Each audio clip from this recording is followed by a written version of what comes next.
What's up, everybody? It is Broken Havoc here, right here on the Broken Havoc podcast, here to review SmackDown from May 21st, 2021. What are my overall thoughts on this show? I will say the first hour of the show did not cut it for me. From the first segment all the way to at least Dominic versus Robert Roode. I mean, the matches didn't make any sense booking wise, because this is something you'll see on Raw, and the first hour of SmackDown really had vibes of Raw. Now, granted, SmackDown usually has that typical WWE booking, but at the same time, I feel like I got a soft spot for it, mainly because of Roman Reigns and the stuff that they're doing with him. But the first hour of the show made no sense whatsoever. I did not like the first hour of the show, but the second hour of the show really got me in a good way. The second hour was much better than the first hour, in my opinion. The main event with Sami Zayn, Kevin Owens, Big E, and Apollo Crews for the Intercontinental title. That was an awesome match. One of the best matches I've seen all year, I will say. It was a really good match. We got the return of Aleister Black, so he's going to be in the IC title mix for now. I hope in the future, if they play their cards right, which probably WWE will not play their cards right, but let's just hope if they actually do play their cards right, they do something with Aleister Black, because I do think Aleister Black is a main event level guy. And yeah. So, the show starts.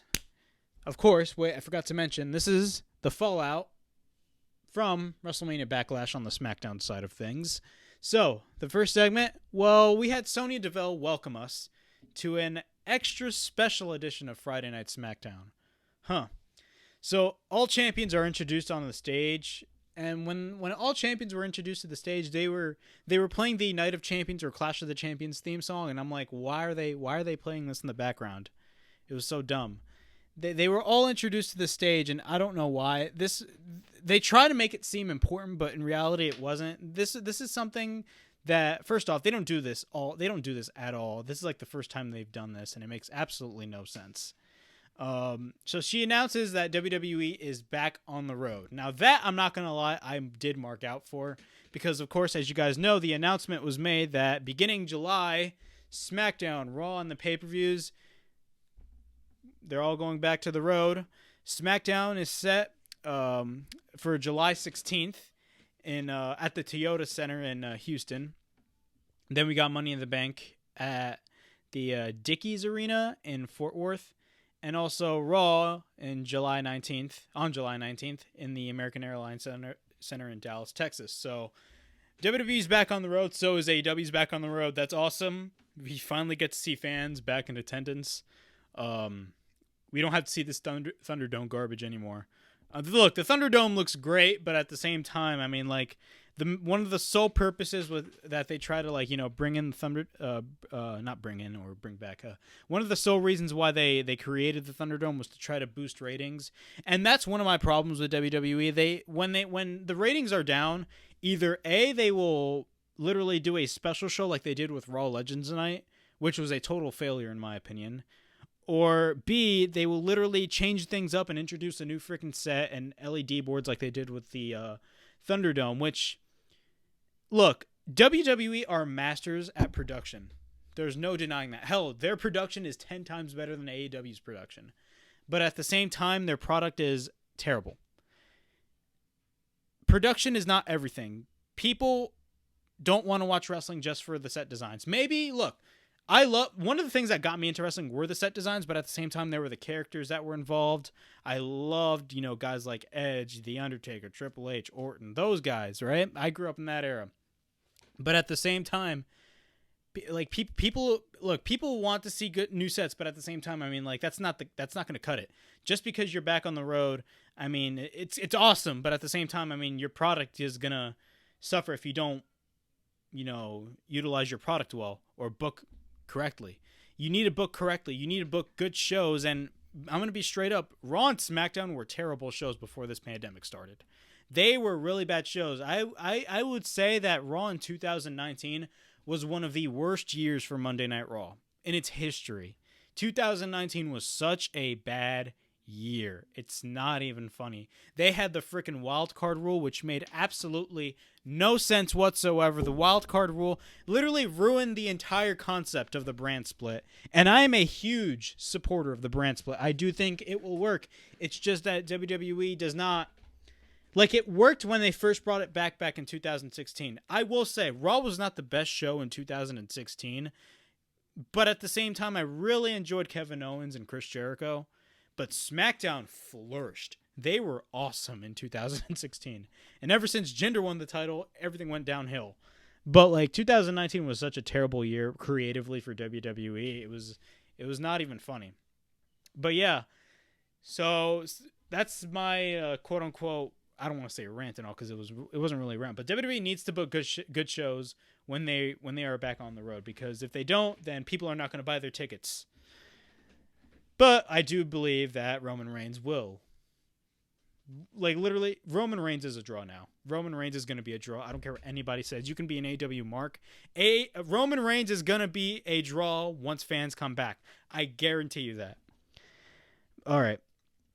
So, Sony introduces all the champions. Of course, the new tag team champions, Rey and Dominic Mysterio, Natalya and Tamina, Apollo Crews, the Intercontinental Champion. And Apollo Crews, after that, grabs the mic and says that the odds were stacked against him and that he will retain the IC Championship tonight.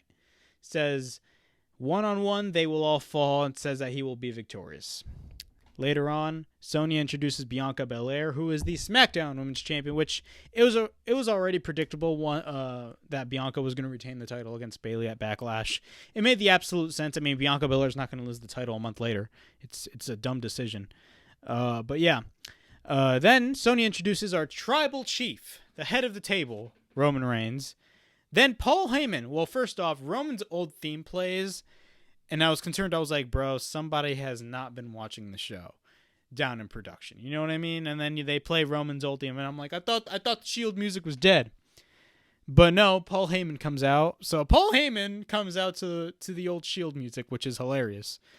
Says it's not a parade of champions, it's a parade of title holders. Again, a great Paul Heyman promo. Says that Roman Reigns is not a title holder. Roman Reigns is a champion. He is the champion. He's the preeminent champion. He's not only the champion of SmackDown, but the champion of all WWE and the champion of all of sports entertainment. And then basically, yeah, he cuts that promo and then leaves after. Roman doesn't come out because, come on, he's Roman Reigns. He ain't going to come out. But yeah, Bayley comes in the ring after, says that she is the longest reigning SmackDown Women's Champion. She says that people should thank her, that the champions should thank her, says Bianca is no champion. She is a damn criminal. Demands that Bianca should be stripped of the women's title, and then Bianca comes in the ring. Then Bayley leaves, but Shayna and Nia, who are Raw talent, comes back. Well, not. They come from behind and attack Bianca out of nowhere. Tamina and Natalya come in and a brawl breaks loose. Nia and Shayna end up beating up Tamina and Natalya. Then we go to commercial break, and what do you know? I assume there's going to be a tag team match, right? So we come back from commercial, and yes, there's a tag team match. Again, this is something you'll see on Raw. Now, granted, we see that on SmackDown as well, but I mean, come on now. I mean, really? We don't have to take this garbage on SmackDown. Come on. But yeah, so it's Nia Jax, Shayna Baszler, and Bayley versus Tamina, Natalya, and Bianca Belair.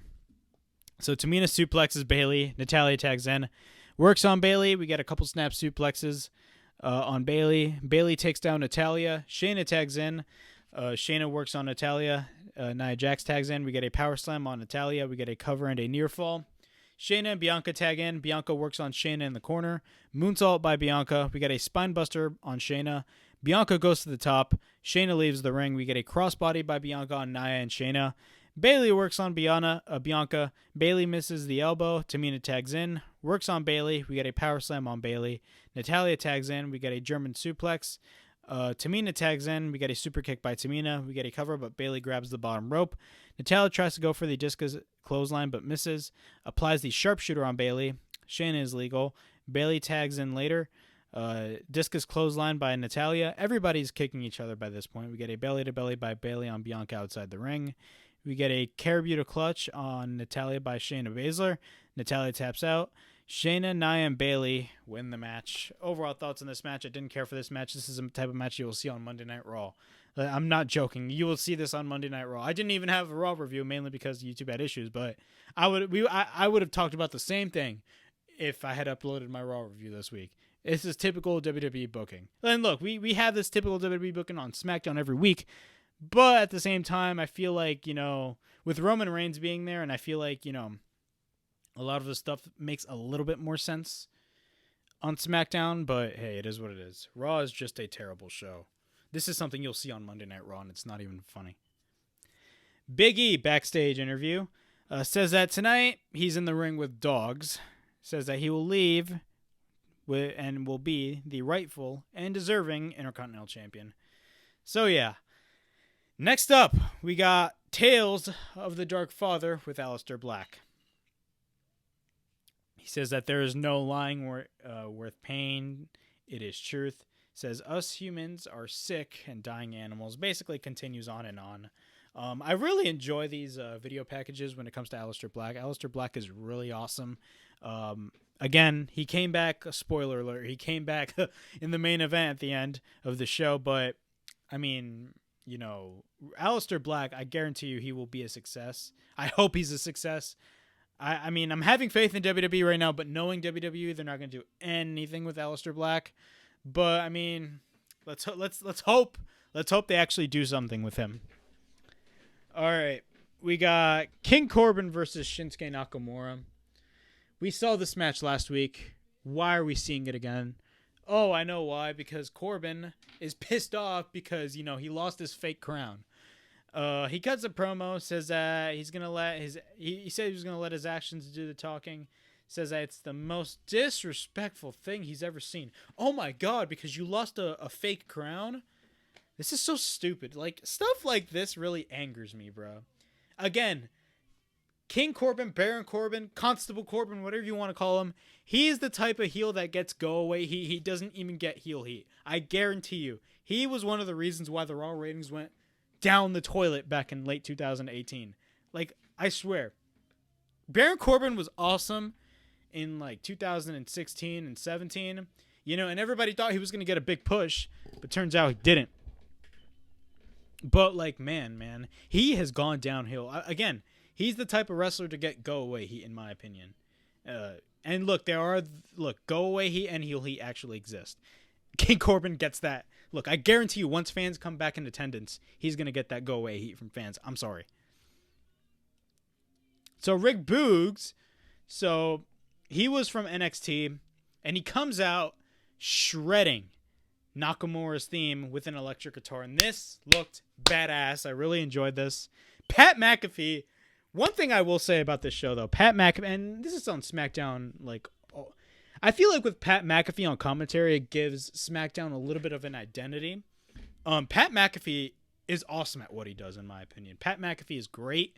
I love the fact that he always marks out all the time when something quote unquote big happens, and if it's not that big to the fans, he will honestly mark out and just be like, "This is fucking awesome." That's basically Pat McAfee. But yeah, the match starts. We get a clothesline by Corbin, a clothesline over the top rope by Corbin. We get a right hand by Nakamura. Nakamura fights back. We get a powerbomb by Corbin. Corbin works on Nakamura. We get a high elbow by Corbin. Cover and a 1 count. Continues to work on Nakamura. We got a spinning heel kick by Nakamura. A backstabber by Nakamura. We get a running sliding knee by Nakamura. Plants Corbin. We get a cover and a 2 count. A German suplex by Corbin. We get a cover and a near fall. Knee by Nakamura. A deep 6 by Corbin. Cover and a 2 count. Rick Boogs continues to play. And then we get an end of days counter into an inside cradle on Baron Corbin. And Nakamura wins the match. This match was a pretty quick match. It was not the best match in the world. But hey, Nakamura got the win, right? But, I mean, look, that promo that Corbin cut in the beginning, stuff like this makes, it's just so cheesy and stupid. Like, literally, Baron Corbin is a fake king. Literally, that's basically King of the Ring nowadays. All you win in King of the Ring is a freaking crown and a cape. You don't win nothing else. You don't win a title shot at SummerSlam, like nothing else. All you win is a crown and a cape, and you'll take away your first name and just put King, and then it'll state your last name. That's basically King of the Ring. And he has won King of the Ring 2 years ago, and he's still this freaking gimmick. Like Baron Corbin is not. Look, he's not my cup of tea. I'm sorry, King Corbin. Look, he's a great wrestler, but my God, he's not my cup of tea when it comes to promos, and he's not believable to me as a heel. And that's one of the problems. He's not believable to me as a heel. Sonya Deville is backstage with Jimmy Uso talking about tagging with Jey Uso. And, possibly, as you know, Jimmy Uso wants to become the tag team champions with his brother. And he asks Sonya that they want the Street Profits next week. So, yeah, basically what happens is Sonya accepts. Next up, we got the Roman Reigns segment. So basically comes out with Paul Heyman and Jey Uso and says that he believes himself to be a humble man because he is the head of the table. He said he takes every opportunity that he can teaching his sons about humility. Says that he does not like to brag, so instead of him speaking, he gives the microphone to Paul Heyman. And Paul Heyman once again cuts a tremendous promo talking about ever since Roman came back, he's put down the Fiend, Braun Strowman. He baptized Jey Uso. And just Heyman basically states what else he can do. And then Roman asks him, like quietly, bring in my cousin Jimmy. And then instead of Jimmy Uso, Cesaro comes out. Then Roman asks to cut the mic. And Cesaro says that he wants, basically, he was in the back looking for Seth Rollins and asks Reigns for a match at Hell in a Cell. Then all of a sudden what happens is that Seth Rollins from behind attacks him. Rollins comes back after the referees took them back, targets the arm of Cesaro. We get a curve stomp on Cesaro outside the ring by Seth Rollins.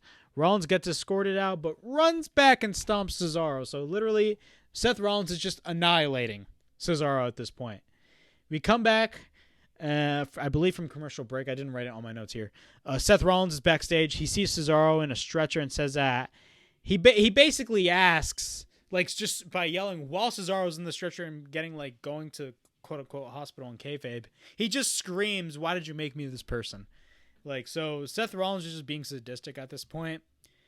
Honestly, when it comes to Seth Rollins and Cesaro, I thought this was over, but ever since Backlash last Sunday, we knew this feud's not going to happen, and I don't even know what's going to happen at Hell in a Cell when it comes to Roman Reigns. If it's going to be Roman Reigns or Cesaro versus Seth Rollins, I honestly believe it's going to be Cesaro versus Roman Reigns at Hell in a Cell. They put on a really good show at Backlash, and I do believe that they will make that rematch happen. Robert Roode versus Dominic. So Robert Roode and Dolph Ziggler, as WWE likes to call them, the Dirty Dogs, which is again a terrible name, the Dirty Dogs. They confront Rey and Dominic, and Roode says that he leached off of his father and that his father did all of the work. So, then after that the match starts. Both lock up, suplexes by Roode on Dominic. We get an inside cradle by Dominic, a cover and a near fall. Roode works on Dominic in the corner. Dominic is on the top rope. Roode goes on top as well. Dominic fights back, pushed Roode out. We get a crossbody by Roode. We get a cover and a near fall. He tried to go for a tornado DDT, but Roode counters, sends Roode to the middle rope. He's about to go for the 619, but Ziggler tries to make a distraction. Rey attacks Ziggler after that. We get a roll-up by Roode. Then we get a near fall. Then we get a 619 in the corner on Robert Roode. Then we get a frog splash, shades of Eddie Guerrero. And Dominic wins the match. This was not a bad match. I mean, have we seen this match already? We moved on.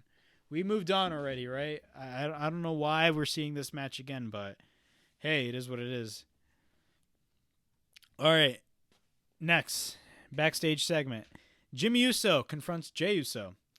Talks about the tag team match made next week against the Street Profits. Jey at this point is basically upset that he did not tell him about the match. Jimmy states that it's not all about Roman, it's about them. Jey Uso won the Andre the Giant Memorial Battle Royal. Like, that means anything. The Andre the Giant Memorial Battle Royal. Look, that Battle Royal didn't mean anything. Not only that, Jimmy Uso didn't win the Battle Royal at WrestleMania. He won it on SmackDown, in the Go Home SmackDown before WrestleMania. But, I mean, they called it WrestleMania SmackDown, so it's presumably on SmackDown, but that's besides the point. So basically, Jimmy Uso states that Jay won the Andre the Giant Memorial Battle Royal by himself. They won the tag team titles by themselves, and Jey Uso states that he has to tell Roman about the match made. Next up, Roman Reigns is backstage. Jay talks about how Jimmy made this tag match, and then Roman Reigns just stands up and just confronts him and just secretly is in the ear of Jey Uso. And we don't even know what he said, but hey, we'll probably find out next week. I don't know. Then after that, we shift over to the Street Profits backstage, and they talk about the Usos, and now they're going to have the match next week on SmackDown, which I do think the Street Profits and the Usos is going to be an awesome match. Of course, Angelo Dawkins and Montez Ford are a great tag team, especially Montez Ford. Montez Ford, I mean, he's one of the strongest individuals I've seen in WWE's modern roster today. This guy, I mean, he does a beautiful frog splash. I mean, this dude knows how to do a frog splash. Phenomenal wrestler is Montez Ford. But yeah. Sami Zayn is backstage in Gorilla before the main event and says that he now has paranoia because of Caleb Braxton. Says that he will reclaim his Intercontinental Champion and prove that he does have that conspiracy theory crap that he has been telling about throughout the entirety of 2021 and probably 2020. But yeah. So we got our main event. Kevin Owens versus Sami Zayn versus Big E versus Apollo Crews for the Intercontinental title. Overall thoughts on this match. This match was by far the best match of the show. This match was great. I really loved this match. Each person, each wrestler, each superstar, whatever you want to call them, gave it their all. Big E was amazing in this match. I mean, like, Kevin Owens and Big E were the two MVPs in this match, in my opinion. That they were both great. I mean, I'm not taking anything away from Sami Zayn or Apollo Crews, but I mean, Big E and Kevin Owens were the two highlights of this match. So the match starts. Owens goes right after Zayn. Crews works on Big E. We get an elbow by Big E on Crews. We get an enziguri, or a step-up enziguri, by Owens. Sami attacks Owens from behind. We get a couple elbows by Zayn. Zayn works on Owens. Big E takes Zayn outside the ring. He works on Zayn, takes him to the apron. We get a right hand on Crews. Takes Cesaro to the apron. No, not Cesaro. Takes Crews to the apron. Right arm by Big E. We got a splash by Big E on both Crews and Zayn on the apron. Somersault by Owens on Big E outside the ring. Then we get a vertical suplex by Crews on Big E. Owens sends Crews but blocks Owens on the steps. We get a moonsault off the apron by Crews on Big E. Zayn comes in and attacks Crews. Moonsault by Zayn off the barricade on Crews. Owens attacks Zayn. Owens goes to the top. Swanton by Owens on Zayn. Big E and Owens fight it out. We get a clothesline by Big E on Owens. We get a headbutt by Owens. Big E bounces off the top rope. We get a couple German suplexes up by Apollo Crews. We get a cover, and Owens does a senton on top of that cover. Exploder suplex by Zayn. We get a cover and a near fall. We get a Michinoku driver by Zayn on Owens. We get a cover and a near fall. Zayn goes to the top with Kevin Owens. We get a brain, and this spot was by far one of the best spots of the night. We get a brain buster off the top rope by Owens on Zayn, which was awesome. That was a beautiful, beautiful spot. I mean, a lot of people are, especially on AEW, a lot of the wrestlers, especially in AEW, love doing brain busters. Seeing a brain buster in a WWE match is really awesome. We get a cover, but Crews interferes. We get a stunner blocked by Apollo Crews. Crews drops Owens on the apron. We get a spear by Big E on Crews outside the ring. Suplex by Crews on Big E. We get a couple repeated right hands on Big E by Crews. Belly to belly by Big E on Cruz, later on Zayn. Then we get a belly-to-belly on Cruz again. We get a big boot by Zayn on Big E. We get a pump-up powerbomb counter by Sami Zayn. Owens plants Zayn in the back of the head. Owens goes to the top. Apollo works on Zayn in the corner. Big E with a German on both Cruz and Zayn, which looked sick. We get a frog splash by Owens on Big E. We get a cover and a near fall. Clothesline in the corner on Cruz. We get a cannonball on Zayn in the corner. And then German on Big E. We get a cannonball by Big E and Cruz in the corner. Then we get a blue thunder bomb by Kevin Owens on Sami Zayn. Zayn goes to the top, kicks Big E out, grabs Zayn, multiple super kicks by Owens. Apollo comes in. We get a pump-up powerbomb on Cruz by Owens. We get a cover and a near fall. Zayn sends Owens on the barricade. Zayn gets sent into the timekeeper's area. Zayn drives Owens outside the ring. We get a Uranagi on Zayn by Big E. We get a big ending by Cruz. We get a cover, but Commander Aziz, that dude, grabs Big E, sends Big E to the ring post. The lights are off. Then Aleister Black comes in out of nowhere. Then he hits a devastating, and this was look, I love this finisher. He hits a black mask on Big E, and if you watch the replay, like, that connected really well on the side of his face. That looked sick. Then Cruz covers Big E and retains the Intercontinental Championship. This match was awesome. I really loved this match. When it comes to quote-unquote big matches, especially on television for WWE, you kind of don't have that interest on it. And, like, I wasn't interested at all in this match, but when I watched it, I'm not going to lie, this was a really awesome match. All four men gave it their all in this match. I mean, Kevin Owens was awesome. I mean, he had a freaking blue thunder bomb. He had a brain buster off the top. That was sick, man. I really enjoyed this match. If this is the best match of the show. Again, the first hour of the show was not great at all. It honestly felt like Monday Night Raw. It felt like Raw, the first hour of SmackDown, but the second hour, it improved a little bit in my opinion. And this match was great, and this was by far the best match of the night.